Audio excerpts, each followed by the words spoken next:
Oke. Kalau kita lihat dari elemen-elemen yang ada di situ, dari syarat wajib dan syarat sah, itu yang membedakan hanya satu, at-taklif, mukallaf. Jadi semua syarat sah itu sama dengan syarat wajib kecuali at-taklif. Nah, jadi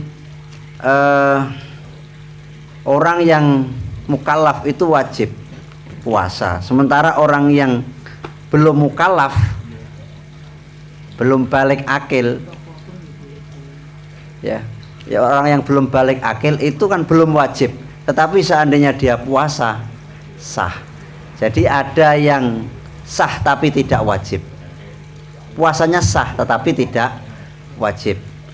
Ini sama dengan di sholat juga demikian. Jadi anak kecil usia 7 tahun berpuasa, ini dia sah puasanya, dia memenuhi syarat sah, memenuhi syarat sah, syarat sahnya terpenuhi, Islam, berakal, dan tidak ada uzur haid atau nifas. Tetapi syarat wajib tidak ada, dia tidak mukallaf, sehingga kalau ada anak kecil usia 7 tahun tidak puasa, ya tidak dosa. Jadi ini adalah akibat, ya, akibat. Kalau syarat sah itu syarat yang menjadi sahnya sebuah ibadah, ya tentunya begitu ya, syarat yang menjadi sahnya sebuah ibadah. Ya, sahnya apa? Ya harus pertama Islam, 2 berakal, yang ketiga ada mulmanek, tidak ada sesuatu yang menghalangi atau melarang dia melakukan puasa dalam konteks puasa ini. Kalau wajib ini hal-hal yang menjadikan dia wajib, sehingga tadi saya katakan sejak awal yang membedakan antara syurutul wujub dan syurutus sihah itu adalah di taklif, di mukallaf. Kalau orang yang mukallaf itu tentu wajib dan sah, tapi orang yang ghairu mukallaf, asal dia berakal, tamyiz, itu dia puasanya sah tetapi tidak wajib, seperti puasanya anak kecil. Jadi kalau diterapkan ini perbedaan di mana? Ya di kasusnya puasanya anak kecil. Anak kecil itu puasanya sah tetapi tidak wajib. Anak kecil yang sudah sunat, ya, dia sholat belum balik, salatnya sah tetapi tidak wajib karena dia belum mukallaf. Karena khitab itu, hukum itu berlaku bagi mukallaf, tidak ada hukum wajib, sehingga anak kecil puasanya tidak wajib tetapi sah. Saya kira niku mungkin tambahan Yai. Toh sampun. Kula tambah sekedhik keterangan saking Syafi'i. Beliau menerangkan kalau sah itu belum tentu wajib, tapi kalau orang yang sudah menjalankan kewajiban itu dituntut agar kewajibannya tersebut menjadi sah. Suwali niki, ada yang berkewajiban tapi tidak sah. Lek kalau mau sah puasanya tapi tidak wajib. Ada yang berkewajiban tapi tidak sah. Keterangan wonten ing surutus sihatihi arba'atu asya. Islam teng mriku mengecualikan orang yang kafir asli seketika di waktu dia itu tertaklif oleh kewajiban puasa, dan membedakan pula dan mengecualikan pula orang yang murtad. Orang murtad itu tetap berkewajiban puasa tapi puasanya tidak sah karena tidak mempunyai iman. Kafir asli tidak mempunyai iman, murtad tidak mempunyai iman, tapi tetap wajib menjalankan puasa. Sewaktu-waktu dia kembali ke Islam, sholatnya, puasanya wajib qadha.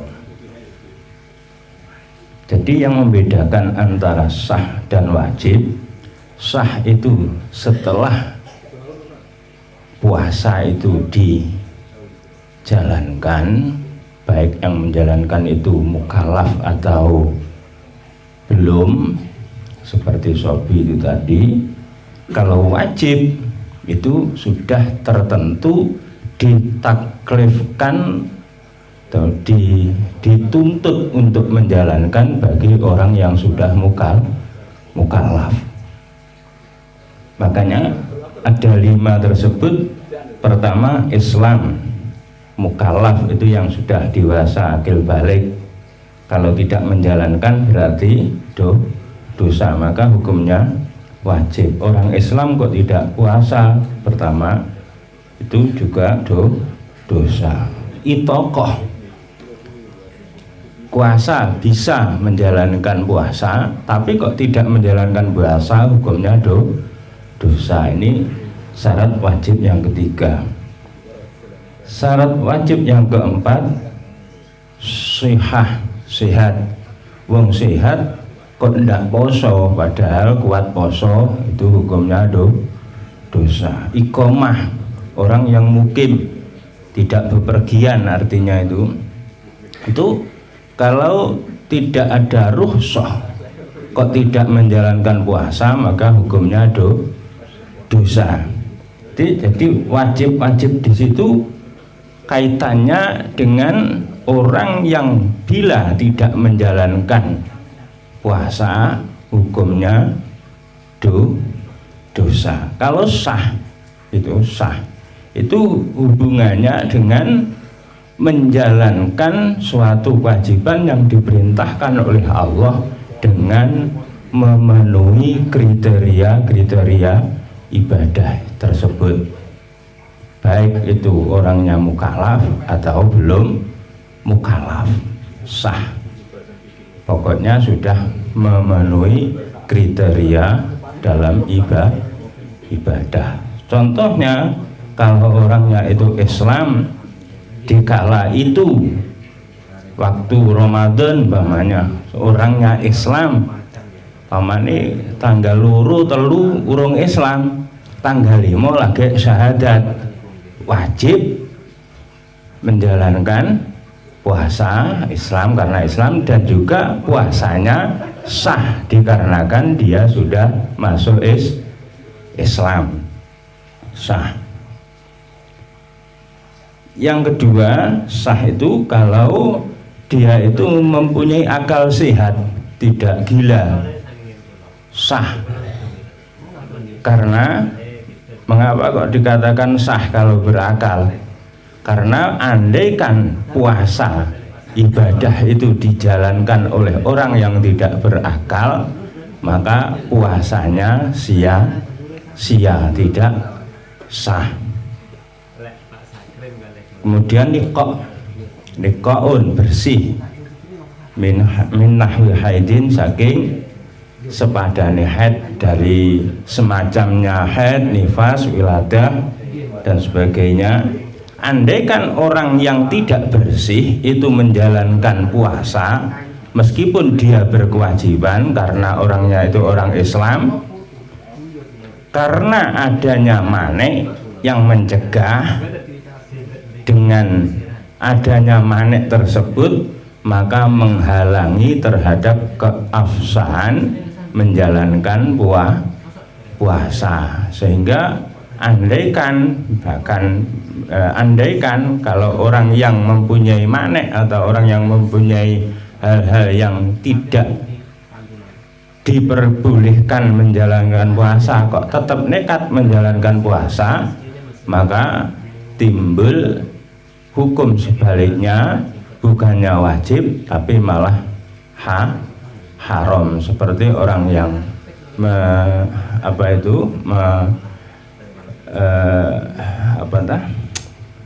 melakukan, jadi bukan kelakuan ya, haid itu bukan melakukan, menjalani ya juga sudah kebiasaan.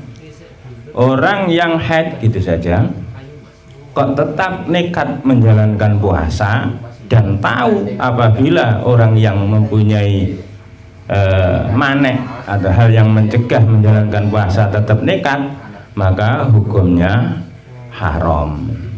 Itu syarat sahnya. Dan mengetahui tentang waktu.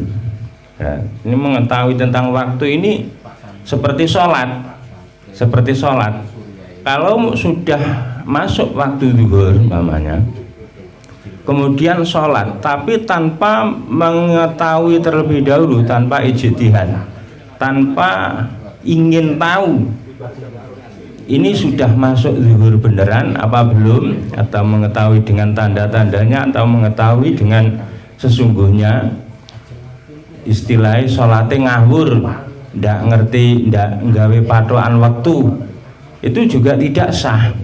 Puasa pun nggih ngaten, poso kok ndak ngawuri waktu. Iki waktu sing tak nggih poso ki niki sing sunah ya. Waktu sing dilarang haram poso apa ora, lah itu puasanya juga tidak sah. Pamannya hari tasyrik, pas ketepatan hari tasyrik, bah tahu atau tidak kok moro-moro puasa, puasanya tidak sah. Ya kalau memang tahu itu hari tasyrik haram, atau hari raya tertentu, hari raya Idul Fitri atau hari raya Idul Adha. Ben, ini kemauan sementara, monggo.